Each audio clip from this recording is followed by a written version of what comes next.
Okay.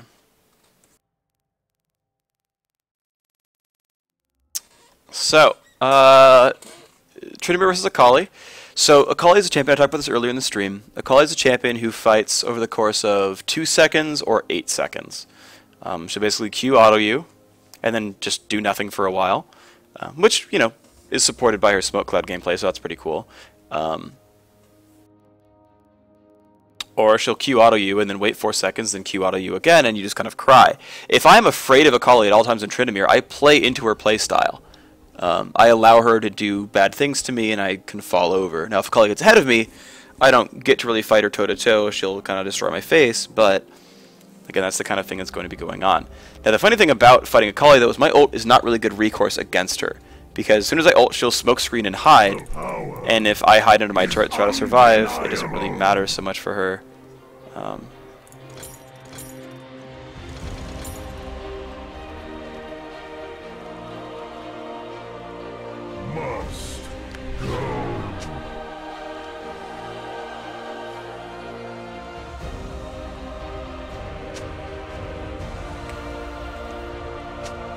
Welcome to Summoner's Rift. I'll be very surprised if they buy a Runic Bulwark this game, because they won't need one. Unless Mummy gets like crazy out of nowhere. But I doubt that.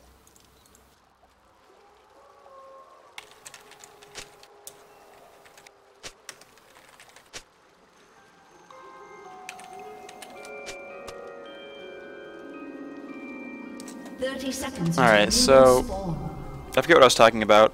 It doesn't really matter anymore. I lose track of my topics a lot, as it turns out.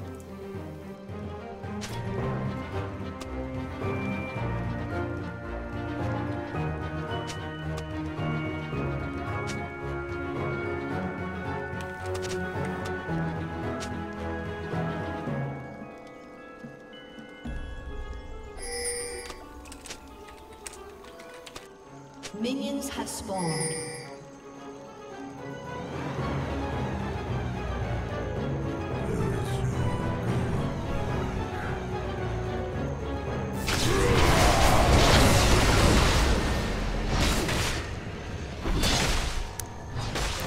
I have 6 lifesteal, so I'm pretty... I could have tanked more of that, honestly. I let Jace take a little bit more damage than I should have. He'll be okay, though. I mean, he's not going to take much damage in his lane. He's a ranged champion.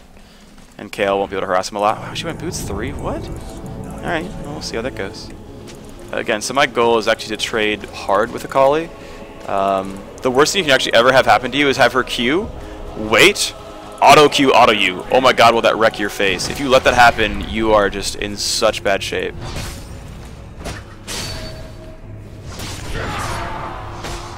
So her Q is down. She has to be afraid of me, and look at that. So she Q autos me. That's fine. I did more damage to her. She chugs a potion. Their jungler. Okay, so there's her Q. I want the mark to time out.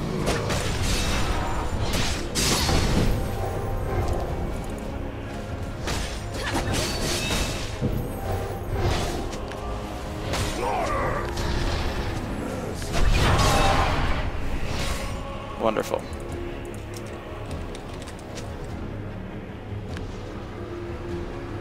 Jungle Nautilus is a scary guy. He would have finished red around now. And he's probably at the bottom side.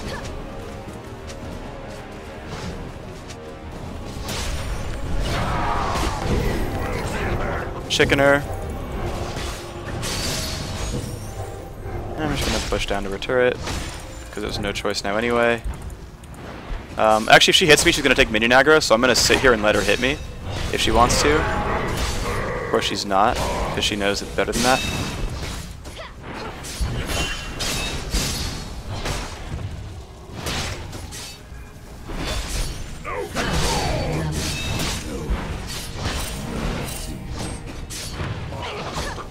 So she hits me, she pulls minion aggro. I don't care what she does. I'm just hitting her turret and ignoring her. So I spun after minion, after the turret aggroed. Akali has 17 minions, I have 20 something. I am ahead of her.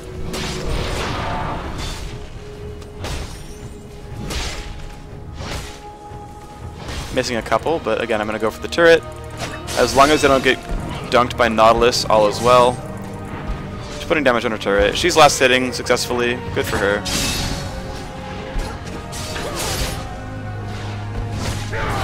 Damn, took a turret shot.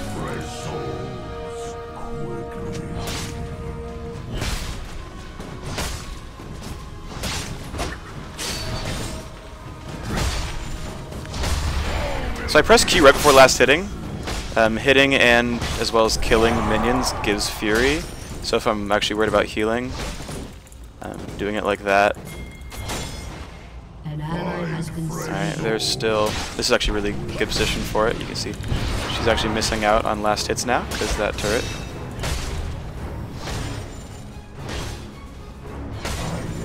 And the minions push down.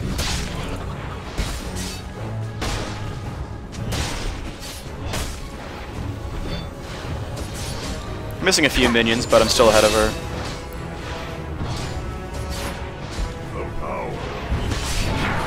And there we go, right? Auto spin right after the turret shot comes out. The turret cannot switch to me. I get free damage.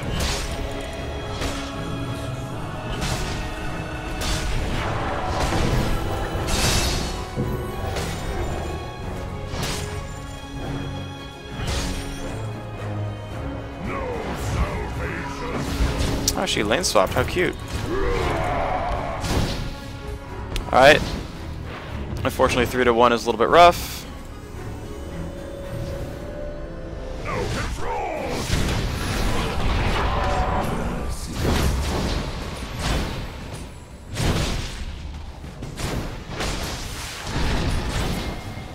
Who will be next?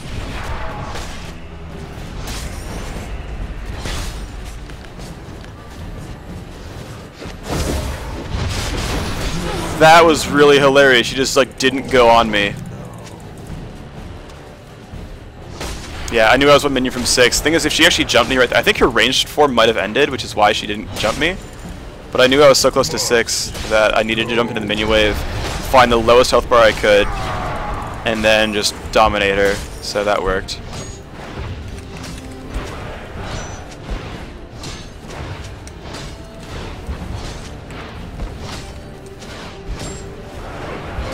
So I'm going to get rid of the turret as soon as I can. Your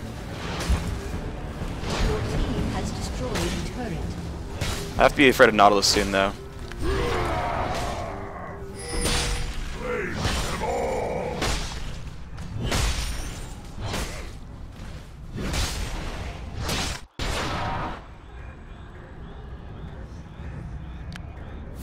Not even recall and brush, that's how good I am at this game. But I'm going to go Blade of the Rune King, and that'll be fun.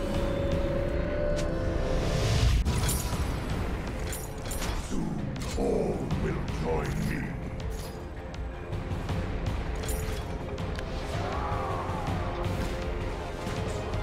Every Ezreal's going blue Ezreal now. I guess...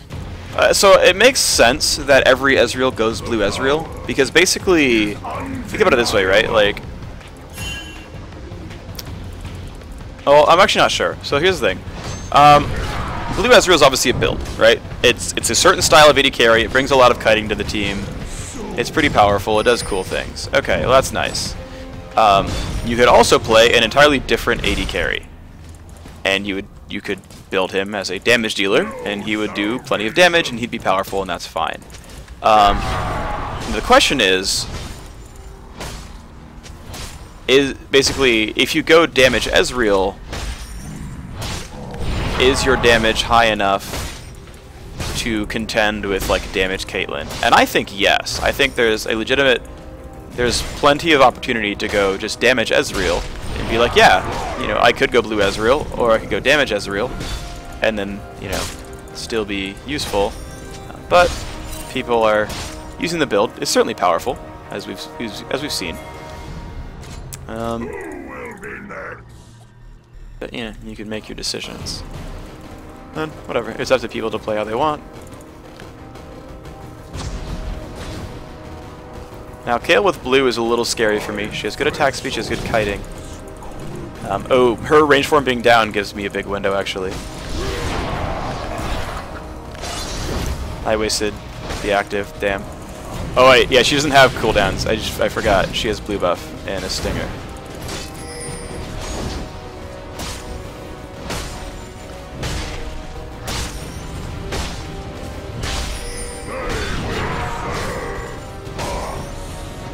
The range form pretty much won't be down with that setup. Okay, so I'm gonna push down. You have an Akali coming down. I'm gonna be there before Kale.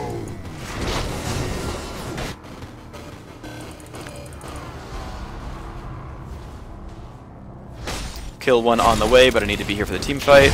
We got Dragon, nice stun, nice try. Alright, I'm gonna ghost for this.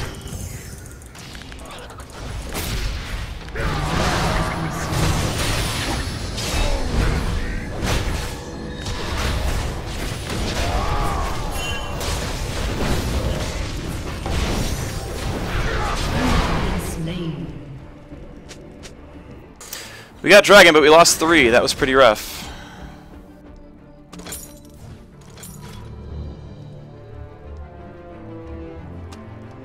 Kale actually got around the map rather quickly. I'm surprised she managed to show up in time. That's rough. Oh well.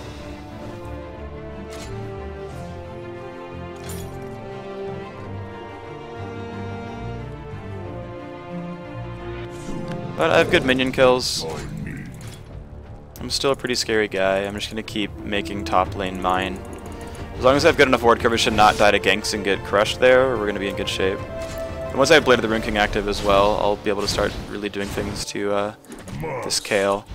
My basically goal is to be able to get her once Reckoning is on cooldown and not on me anymore, which is a small window of about 2-3 seconds. Have Blade of the Rune King being used so that I can just chase her down and just do damage over those 4 seconds. And Spinning Slash has a fairly low cooldown, it's only 12 seconds. So I actually will be able to get it like back up. So I'm gonna lifesteal tank her here.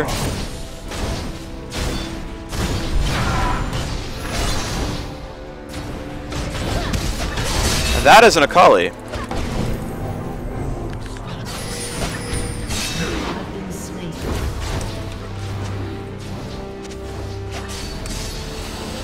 That was not something I expected in the slightest. Why the hell would they do that? Ugh, frickin' A, man.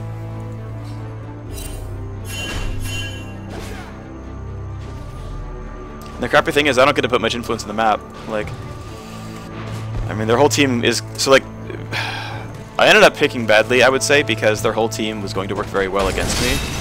Jace, you have no wards. What are you doing? Jace, where are your wards? You just died. Like, your wards didn't time out. You were at base for less than 3 minutes ago.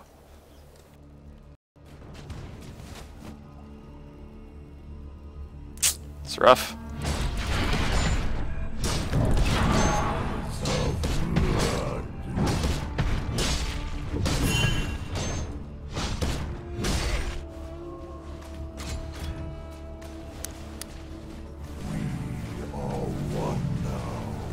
And all that just kill farm that Kale got hurts so bad. I mean, Akali had such a rough lane.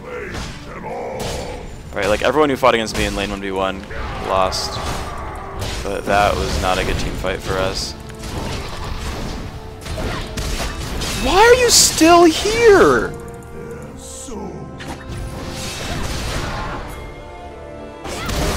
I didn't press R in time. I didn't react quickly enough. I don't understand what they're able to do here. Like, oh my gosh, why is she here?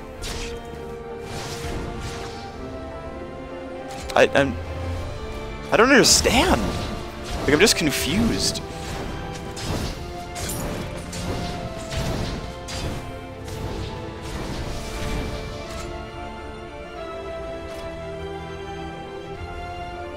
Dog, I can't ward, like, down the lane, right? Like, she's not ganking me, right? Like, if I get to the point where I'm past River, I'll ward River. She's walking up the lane, which is impossible to ward. Lane ganks, like, that's why lane ganks are so good, is because they're not wardable. Which is one of the powers of Nocturne, by the way, but... is she here? I like confused by the like they're clearly working. I'm so confused by the decisions that are being made.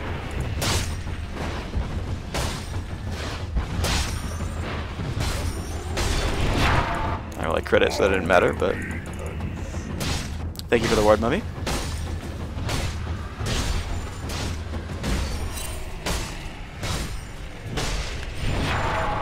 That was a misstep. Alright, now I need to go ward this gank path, because that's another one that I need to be aware of.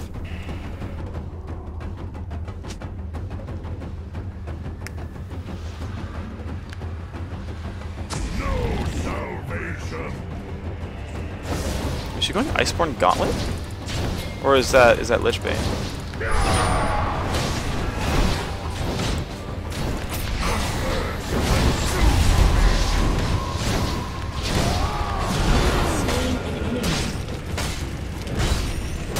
That's what's supposed to happen. I burned my ghost and didn't need to. Actually, Akali's going down to mid. I'm gonna get this turret.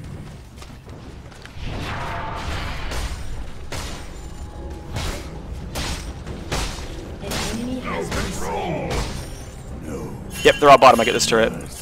Kale's not alive. This is mine. This is mine. So normally it'd be like, oh man, this is unsafe. I better not be here. But they have no way of stopping me. Kale's just back now. If she home guards, she'll be here fairly soon.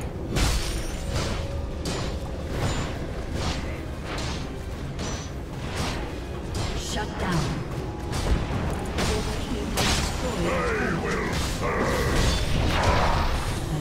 Spin away and get away from Kale. Alright. So that fight went more or less 1 for 1. I'm going to go towards Static Shiv. Unless they already got it now, all they did was sweep. Who will be next?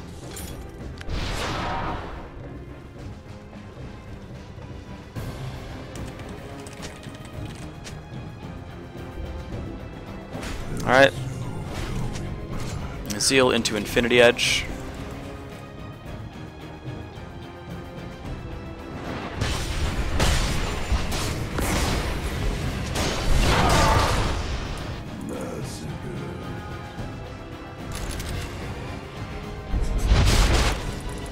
Alright, so I don't have Ghost this time around, which actually hurts me because Kale can kite me. The power is undeniable. Can't help him. Yeah, he dies too fast, there's no way. There's no point 4v5ing for Dragon, so I'm going to push top more. Now, Nautilus is really good at forcing engages, especially with like Kale haste and things like that, but I am your worst. yeah, I have to just, like, there's no way we can win the dragon fight.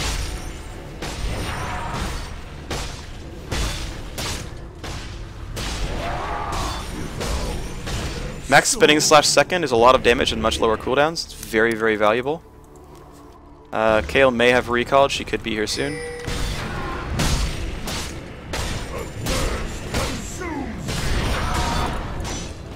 There she is.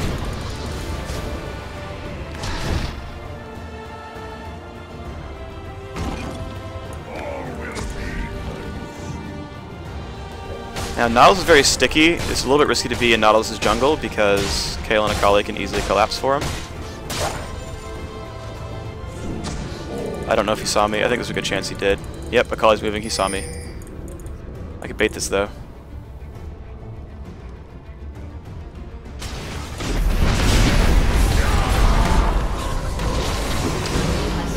There we go. I'm going to try to force...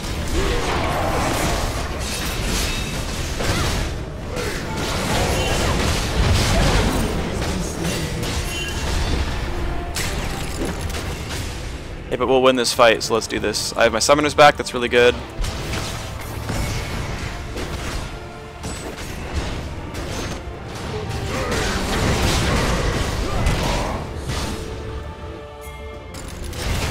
I think they already got Dragon, but... Oh, nice, guys!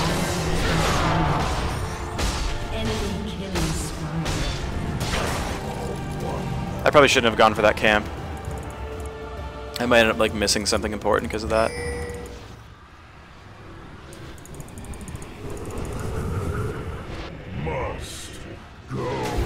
Alright, let's go.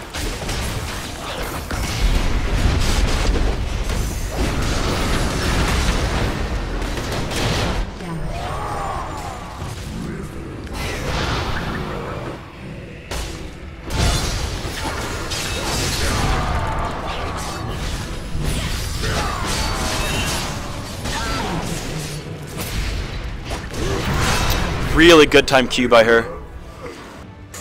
That was really, really good of her. Honestly, I don't know. Giving away a killing spree is not great. I also gave Akali red. Oh, I didn't. What? What? Did my red time out? Akali got the kill credit. She does not have red buff. Guess my red timed out. Janna wasted a lot of like ultimately like I used Ghost, but Janna lost Exhaust. Like that's pretty big. We didn't get bottom. How do we? I don't know how we didn't get bottom turret. Maybe we ran out of minions. Whatever. Last Whisper is pretty big here. They're gonna have armor. I think I'm just gonna go Last Whisper, and then I'm gonna go Infinity Edge. There is no going back. Yeah, so I'm trying to think. So I had Ignite on me, which would have halved my healing. My healing still would have been up to 300. It would have been 300. The Akali Q would have hit for 200 maybe? Maybe a little bit less with my MR. Actually, probably less than that, yeah. I think if I had Q'd at the right time, I may have actually survived. It depends on how many ticks of Ignite were left. Because Ignite ticks immediately on application. It might have taken about one more time before that. Well, my heal actually would have only been 150 because of Ignite, so I don't think I would have lived. Even if I had healed.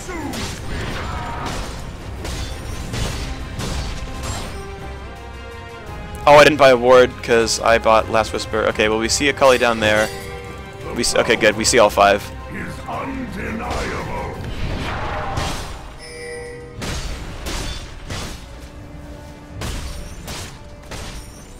Kale's recalling. I'm gonna try to steal blue.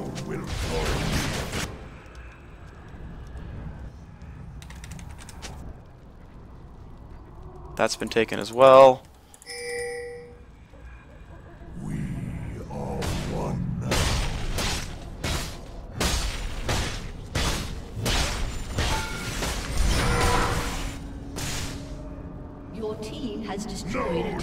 This is actually really risky. They could have jumped me here. This is also risky because Kale could jump me here. Oh, actually, no, she won't face Circuit Brush against Tryndamere. That's right. Although I didn't show up before Kale likely did. Yep, see, Kale got there before me. But in the end, who cares?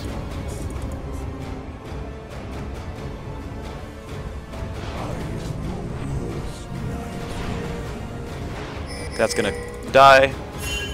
So I'm gonna take another wave here. I'm actually making them lose minions to mid lane turret.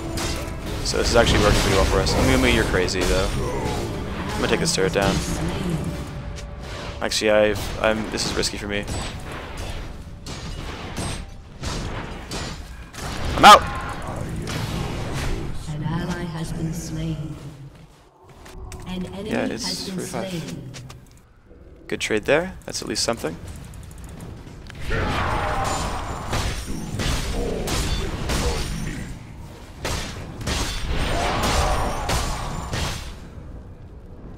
John and Nautilus are there. They have. I feel like they have to react to bottom. Okay, Akali did. We didn't have anyone from mid lane. That's a little bit rough, but I guess we're okay. Who will be next?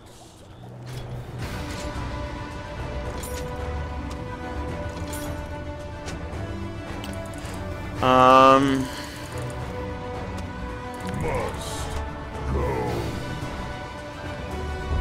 Down 5 kills was better than we were before. Caitlyn's got good kills. I have a freaking ton of minions.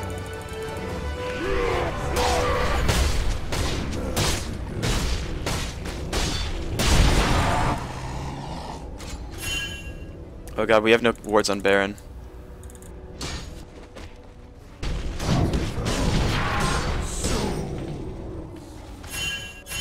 I need to show up for this. As much as I would like to be doing other things, oh god, I'm just dead. I don't know if I can challenge that actually. No. Yep. Let's go mid turret. Recalling, but we'll probably get this.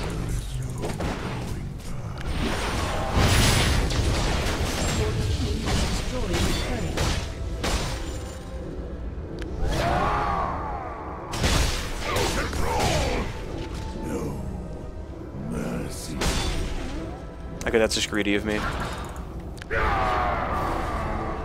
I shouldn't have done that. Fuck my life. I'm bad.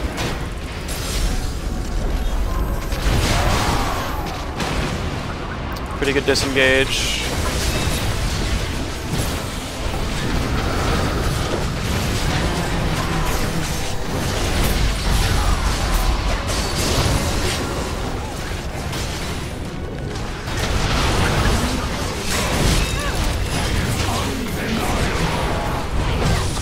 Oh, I got exhausted, yeah. An ally has been slain.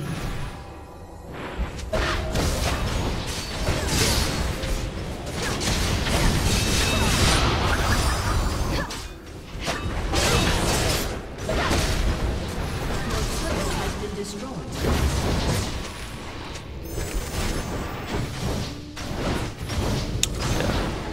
That was a really bad fight from us.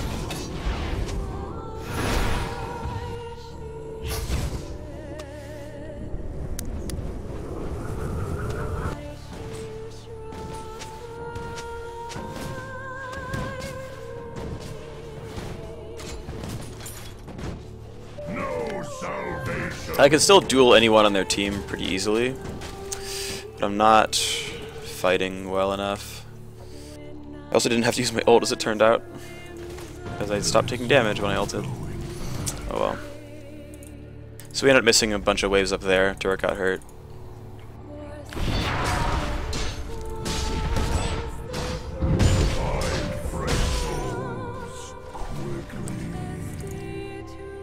Oh well. At least they didn't Baron off of it though, that's good. Alright, gotta leave now. Spinning Slash now, because then it gets on cooldown and I can maybe use it again by the time I get caught. I can risk Tri-Brush. I have no idea if she warded. I can get Tower Dove top too, so...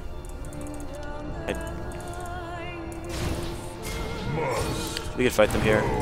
I can fight Kale here. I'm just gonna go fight her. God, that does so much damage.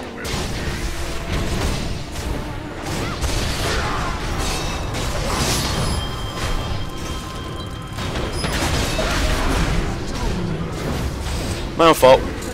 Knew I could get tower dive. I said I could get tower dive, and I was like, but I could fight Kale. If I didn't go for Kale, I could have been at full health, tanked under the turret, gotten enough time, like, bought enough time for my team to show up. It would have been fine. But I went on Kale, knowing that they were nearby, and shouldn't have.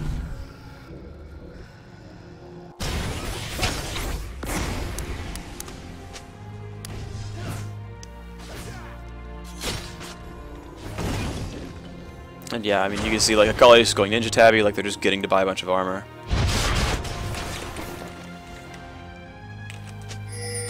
Caitlyn with the Last Whisper is really good. I already have a Last Whisper myself, which is good. The fact that Akali has Zhonya's is really brutal. Thing is, I denied her so hard in lane, and she just got to do whatever she wanted. Because she's cleaning up fights, because this is what Akali does, basically, is when her team is ahead, she gets cleanup and just gets a freaking ton of kills. And because she wasn't stuck in top lane, she actually got to go participate in team fights, right? She got to roam from mid much more often. It set up a lot of good situations.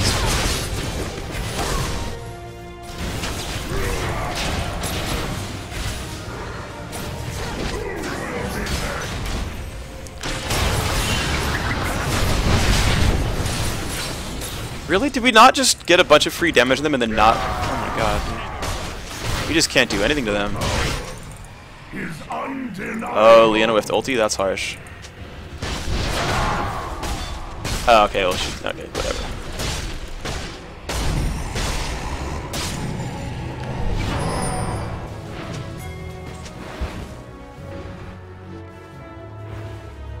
Yeah, we can't put effort onto Nautilus.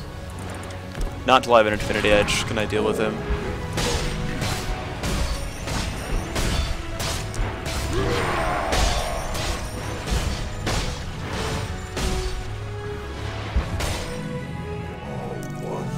This is greedy to go for another wave. I'm hoping they don't Baron.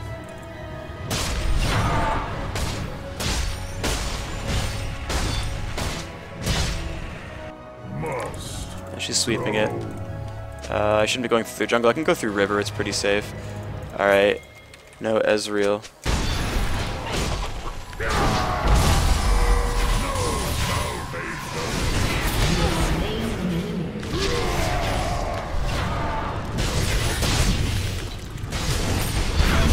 Oh, I might kill him with... Yep!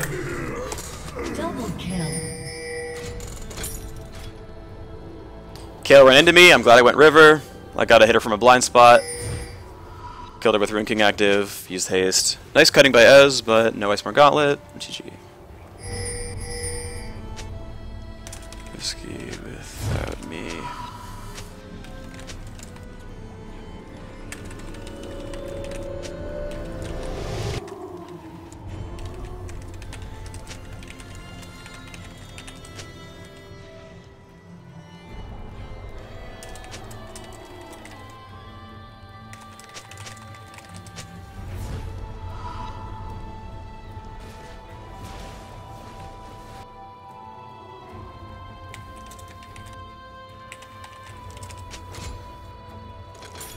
Alright, so I basically wrote out my plan in the chat there. I'm basically going to keep splitting. It's up to them to stop Barons.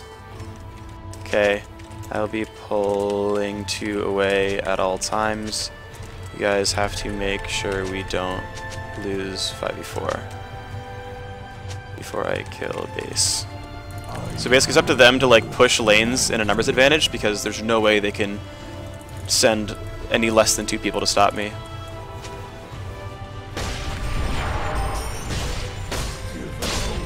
Now with Infinity Edge, I'm monstrous.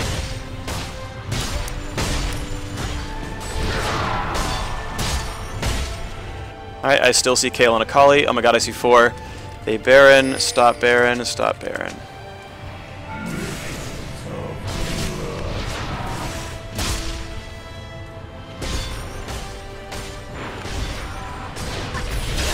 Nope, see if we can do it.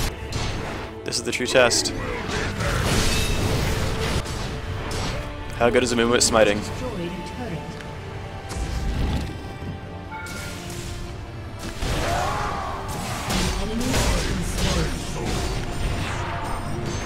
Oh, he's a fucking boss! Oh my god, my team is so good. Oh, my team is so good. My team is so good at this game. Oh my god!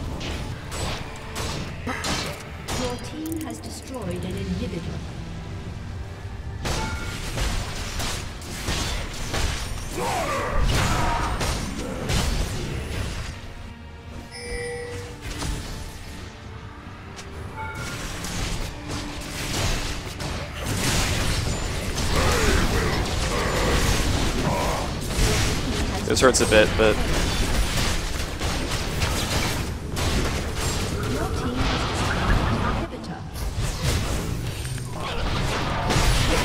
He just wasted his freaking Arcane Shift! Why would you waste Arcane Shift against Blade of the Ruin King Tryndamere? What are you doing? My team is so good at this game! They just... Oh my god, they just won the game. They just won the game. Nothing else to say.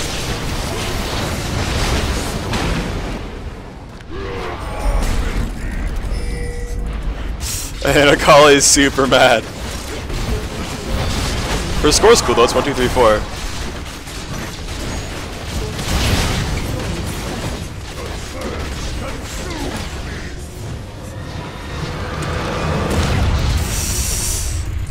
Victory. Dude, when you... games like that feel so good. You're like, God, we're getting destroyed, this game sucks. But I wasn't mad, I was just like, guys, look. We're not going to win a team fight, alright? I am fucking Tryndamere, though, so you better watch yourself. And that's basically what happened there. I was like, alright, well, I'm going to be fucking Tryndamere. I'm going to hope my team just does something cool. And that's how the game played out. So, okay, guys. Oh my fucking god, I have 19,000 viewers. It's 6 a.m. I will be sticking around for Q&A, but I'm not playing any more League of Legends. So if you want to leave to watch more games, feel free to watch another viewer. In fact, I'm going to refer someone. I'll see who's online. Twitch TV. So I'm probably the highest viewed channel on Twitch right now. That's almost definitely true. Okay, so League of Legends has 73,000 viewers. Dude, go watch Afromoo. Afromoo's a great streamer. Go watch Afro. He is on twitch.tv/Afromoo. It's right here. Go, feel free to watch Afromoo. Alright? So, if you want to watch more games, feel free to watch this guy. He's a pretty good player. But until then, I'm going to do Q&A. So if you guys have questions, feel free. Actually, I'm going to put it on, but... Whoops. Put it on lower. It was annoying me. Okay, so I will Q&A. First, actually, I want to Q&A about the game. If you have questions on build, or I say build and then items. If you have questions about how that game was played, and then we'll move on to other questions. And I want to be done by like 6, I guess by 6:30, 27 minutes. Why did you not get a Hydra? So okay. So I didn't go Ravenous Hydra. I did go Blade of the Ruin King. Blade of the Ruin King is really good on Tryndamere. Like, it sucks because it synergizes with like nothing that he does. Nothing that he does cares about Blade of the Ruin King. It doesn't help Spinning Slash.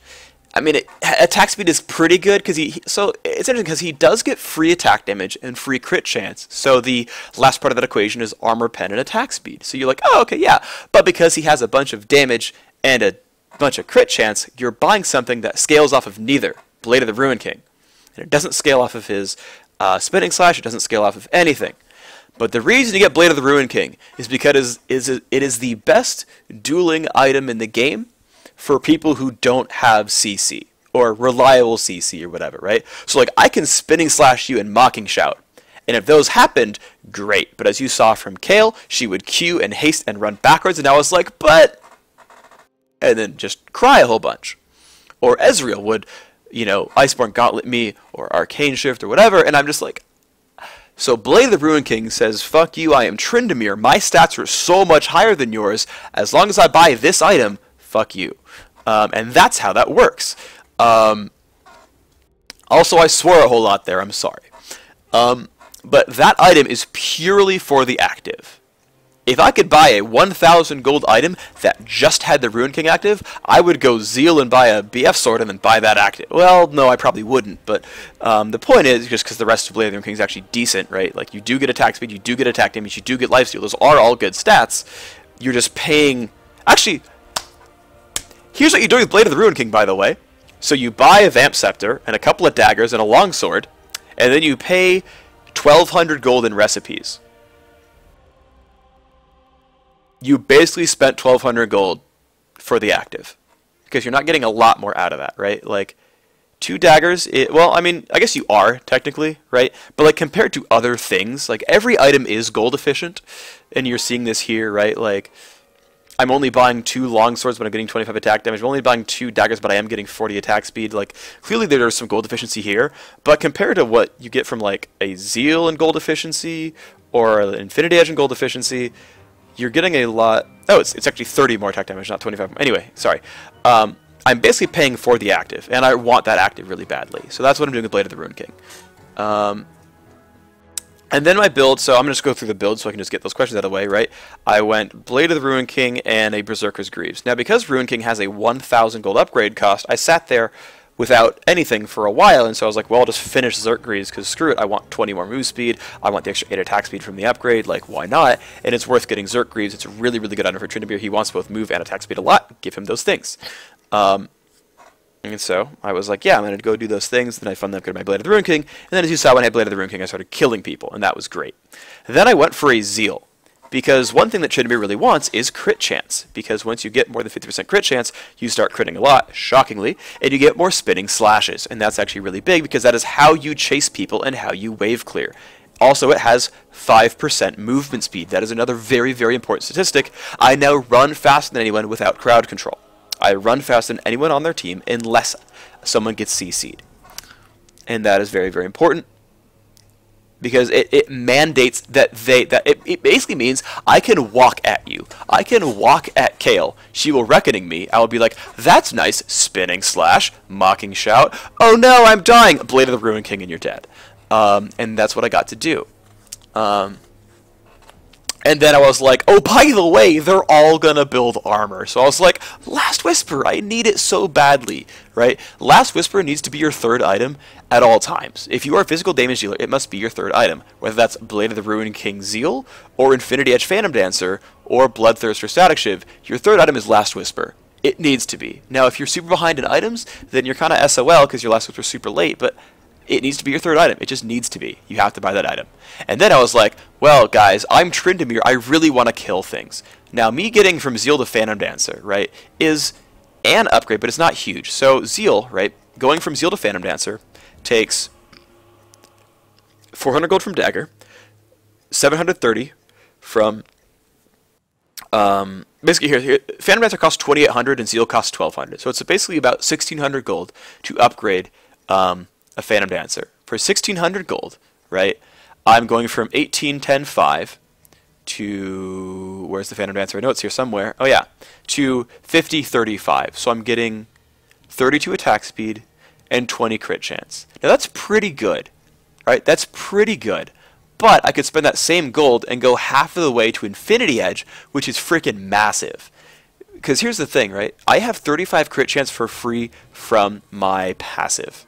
I have 10 crit chance from Zeal, so I'm at 40 already, or 45 already. I had 25 from Infinity Edge, and I'm at 70 crit chance. 70 is a very, very large number.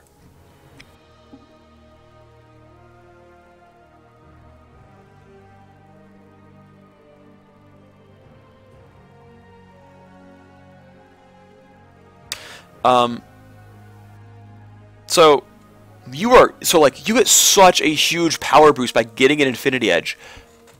Like, I think this is literally like the build you should always go on Tryndamere. It's, I need Ruined King to play my champion, I need Zeal for move speed, I need Last Whisper because it's freaking Last Whisper, and then I need Infinity Edge because I have so much crit now. And like 300 attack damage by this point. I would upgrade to Phantom Dancer. I would then potentially buy a defensive item like Mercurial Scimitar, so I could break through, you know, a big stun. But basically my goal is to go chop people up. So that was the build that allowed me to go win fights. From there, the game plan was to split push, because I knew, because I was ahead, that's the one thing I knew, right? I knew their team fight would wreck us. They have Janna, they have a bunch of really good team fighting. Even though we have like Leona and Mumu, here's the funny thing, right? Leona and Mumu are actually really good with split pushing. They're actually really good with like 3-on-3s, 4-on-4s, because you CC chain someone and they die, and then you're like, bro, it's a 4v3, you're not going to do anything anymore. Okay, so that was like 7 minutes. Let's answer some real questions. Do you think Hydra is worth buying on Tryndamere? I don't really. I know I bought one before and I felt good about it, but like the weird thing is like, so it can be good, but it really depends on a lot of things. So first of all, Ravenous Hydra, or just Tiamat in general, gives you really good wave clear. But Tryndamere with a 3,000 gold item already has really good wave clear. It's called Spinning Slash and 6 auto attacks. The other thing Ravenous Hydra gives you is a little bit of burst, because you Spinning Slash onto them, you auto attack, and then you use the Hydra proc, and you deal basically 1x your total attack damage. But you know what deals more damage and more burst is the Blade of the Ruined King, honestly. And so the one other thing that Ravenous Hydra will do, though, is let you drain tank in a team fight. And that can be a really big deal, right? Getting to actually Hydra a lot of people for lifesteal can actually be really, really huge. But I'm still not convinced. I don't think it really gives you anything that Tryndamere desperately needs, and the things that it does give you can be gotten somewhere else anyway. Someone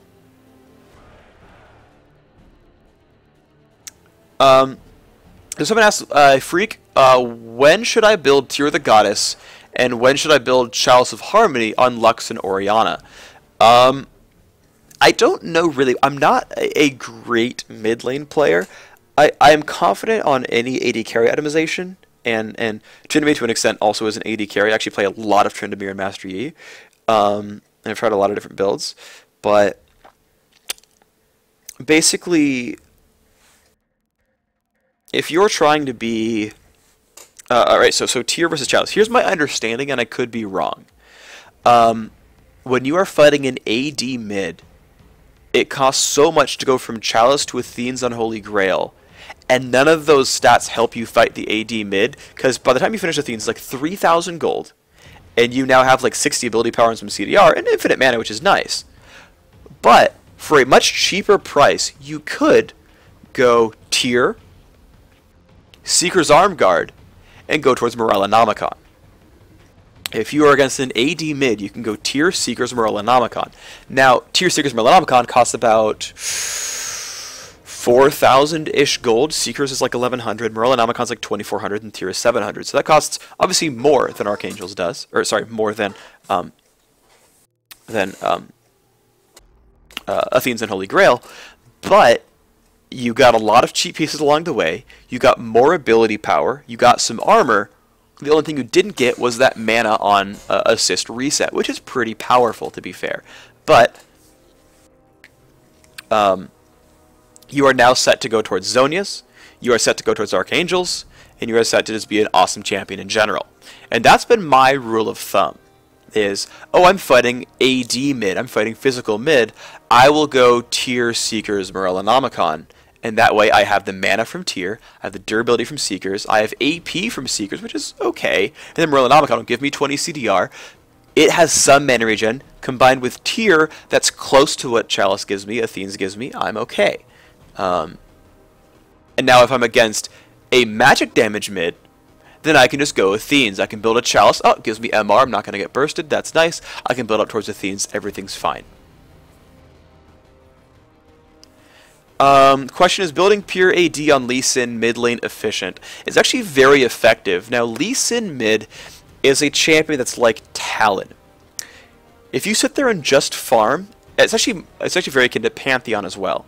If you sit there and just farm and just take Wraiths over and over and do things like that, you're not doing a lot for your team and you're not going to work very well. Lee Sin has a very hard time of playing late game team fights, right? What we saw here in this game, where we could not 5v5 and we lost them over and over again, that's going to happen a lot when you are Lee Sin late game, because you only have so much burst, but you have a lot of mobility, and so what you want to do is find skirmishes and get to 3v3 battles. And that's what you do. You wave clear mid, and then you go try to find a fight in the jungle, in the bottom lane, or the top lane, whatever.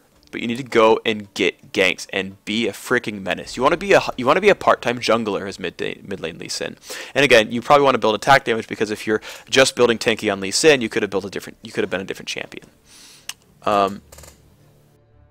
Why didn't I buy? I did buy lifesteal. I bought a Blade of the Ruined King, which gives me, what, 15? 15 lifesteal, and I had lifesteal Quint. So I had 21% lifesteal that whole game, which is plenty. You don't need more than that on Tryndamere.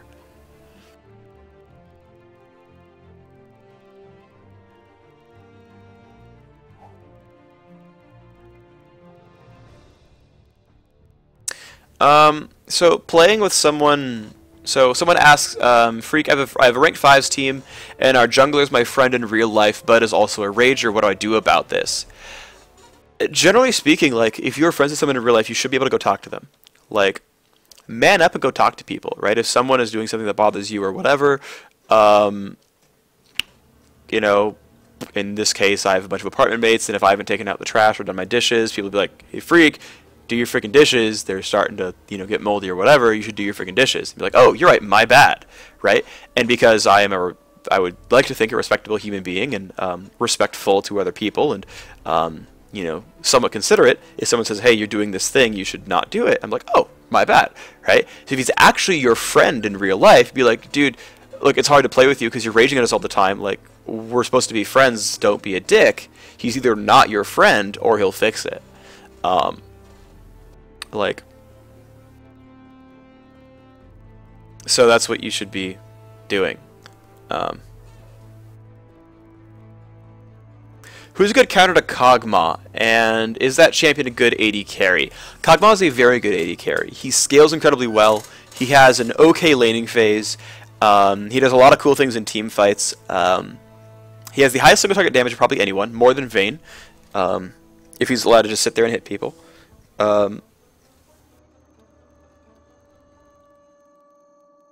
Well, I'm not sure. Kog'Maw and Vayne have similar single attack damage, but Kog'Maw brings utility. He has that big AoE slow. Also, in a big team fight, he can ultimate the enemy AD carry while fighting the front line. If you're really good, you can do that, and that allows you to also help a dive comp on your side to kill things. So Kog'Maw's a very good AD carry. Now, to counterpick him, you basically need a bruiser who does not give a crap. You need like a Renekton who is big and says, "I will destroy your face." And Renekton has to play it properly. He has to make sure that he is on top of Kog'Maw with Slice and Dice, land the stun, and then stay on top of him. Because Kog'Maw will then never have a good Void Ooze to chain slow you. You can get around that, get out of the slow, and then keep messing with his day. And because Kog'Maw's spending all his time kiting, he's just hitting a bruiser. He's not hitting anyone else. You can kite away. The rest of your team is doing good things because their Kog'Maw's not doing anything good, right? Basically, to beat Kog'Maw, you need to have a designated Kog'Maw chaser, have him itemize against Cog, and then dive that guy. Sometimes you send two people. Nocturne Shen is an example of this, of a really good dive comp that can get on top of Kog'Maw, and depending on his support, you can kill him right off the bat and then continue.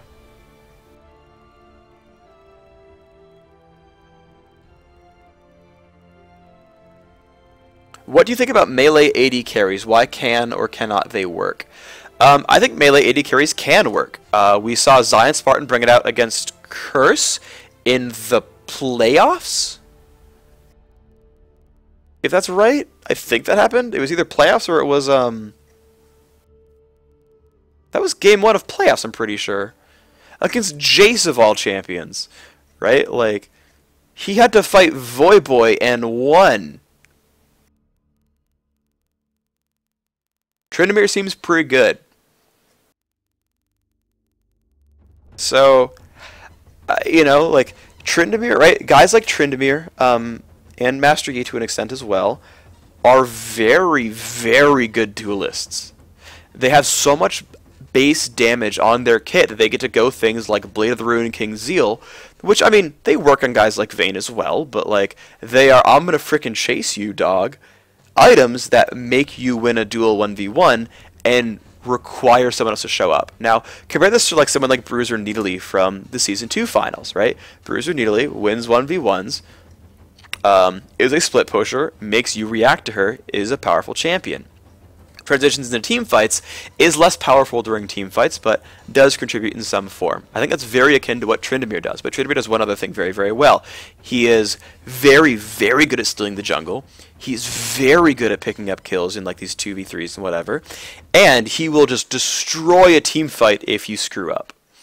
However, Tryndamere has a much riskier laning phase compared to Bruiser Needly, who's like pretty much just fine in all lanes. But I think melee AD carries are very, very good split pushers as long as they have the awareness to know what's going on. And you'll notice in that game, I spent the entire time figuring out who is around, who could get towards me, because minion farming is so easy on Tryndamere that I was just like, okay, Kael's recalling, Kael will be here in 10 seconds, this is my last wave, I'm going to go mid. And then I let kill 2 waves mid, push them to the turret, right, and I played the map. And that is what you want to do as someone like Tryndamere. I am not going to queue up again. This was my last game. If you want to go watch someone else, go watch Aftermove stream. He's really good.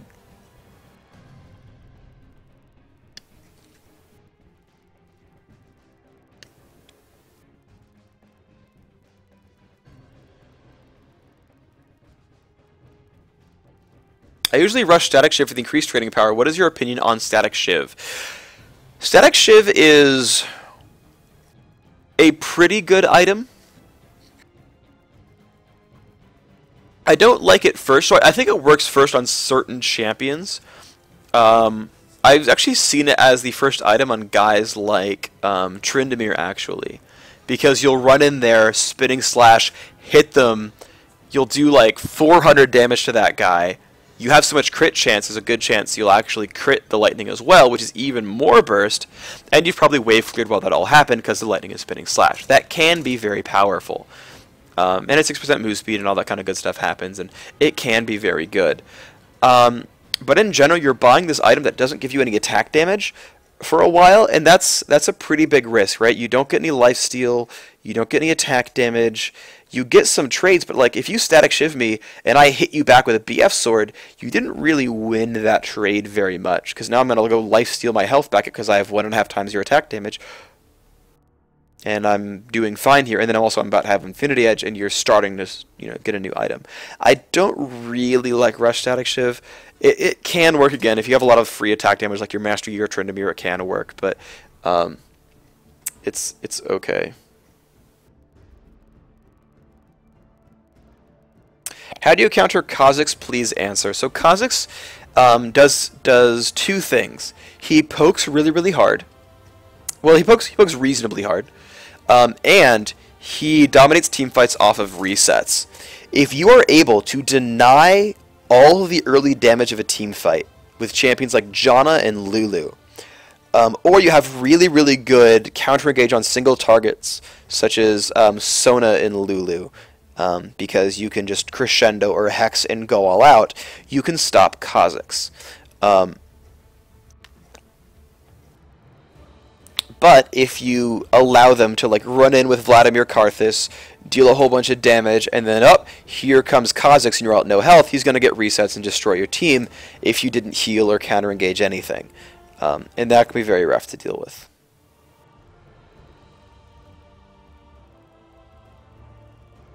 I feel like Zyra isn't played much in AP mid, much in competitive, just because no one's really gone back to go learn her. I think she's still very powerful. She brings a very good tool set, but at the end of the day, there's a lot of champions that are playable, a lot of champions that are very strong, and you can do most of what Zyra does from the support role, because she has really good base damages with plants and things like that, and because she works with Liandry's. You can play Zyra to a very good, you know, Zyra-esque level just from the support role, and she still lanes quite well. And so you end up like missing out on less, because when you build a team comp, you're trying to maximize everything. You're trying to maximize who gets farm and where that farm goes, who's going to scale the hardest, who, you know, what champions can we get away with running. You know, get multiple damage types, you know. If we have AoE, try to get some AoE crowd control so that we can hit everything with it.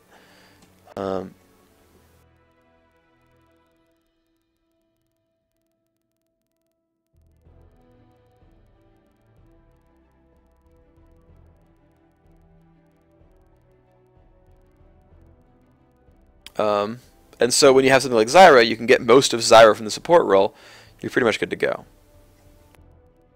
I don't think Zed was nerfed too much. I think Zed is still exceptionally powerful.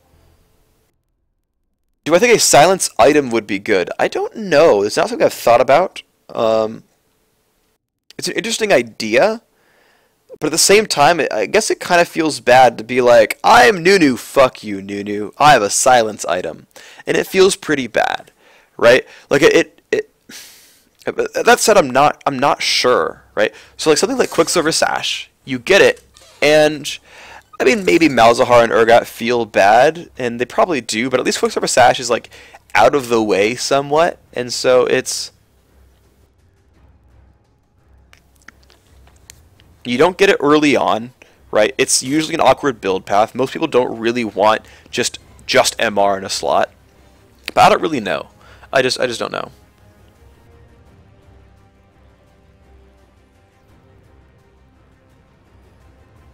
I don't think Rumble should rush Liandry's. I think there's a lot of other things that he should be doing, which is, first of all, getting just the Haunted Guys and Sork Shoes for Magic Band because his base damage is so high. But then also he needs to... So Liandry's is good on Rumble, right? Because he automatically gets the slow condition on his E and his R, so they will automatically apply double Liandry's, which is really strong. It builds from Haunted Guys, which he, of course, already wants. That's good as well. But I feel like he gets a lot out of... Zonia's Hourglass, gets a lot out of Riley's Crystal Scepter. It is a strong item, but it should not be like, I buy Boots 1 and then rush Liandry's. It's not the build you should go.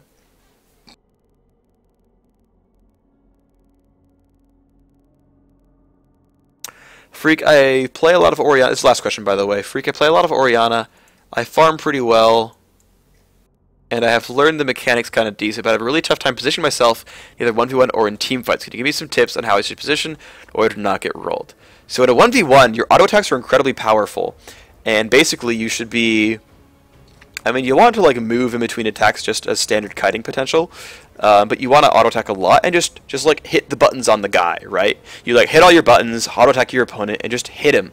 And I mean, this is standard positioning for anyone, right? Like whether you're Orianna or Jace or Tryndamere, you know, move between attacks, hit all your buttons on cooldown, and go do cool things, right? And just go try to kill your opponent. And that's kind of standard 1v1ing.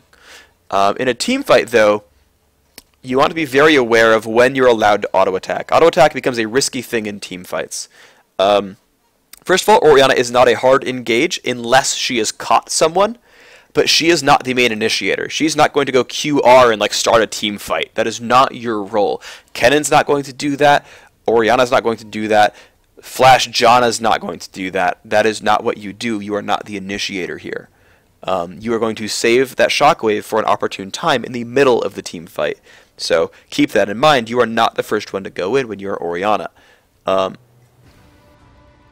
Instead, what you want to do is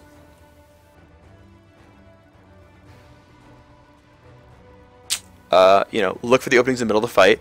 Once the tanks have come in, start using your autos on the front line. You know, try to dissonance, give your team some cutting potential, and if you see an opening, go shockwave them. And you want to be watching the front and the back of the fight to land some good shockwaves with your lineup. Alternatively, you can be the initiator if you throw the ball onto like a Shyvana and shockwave when she gets there.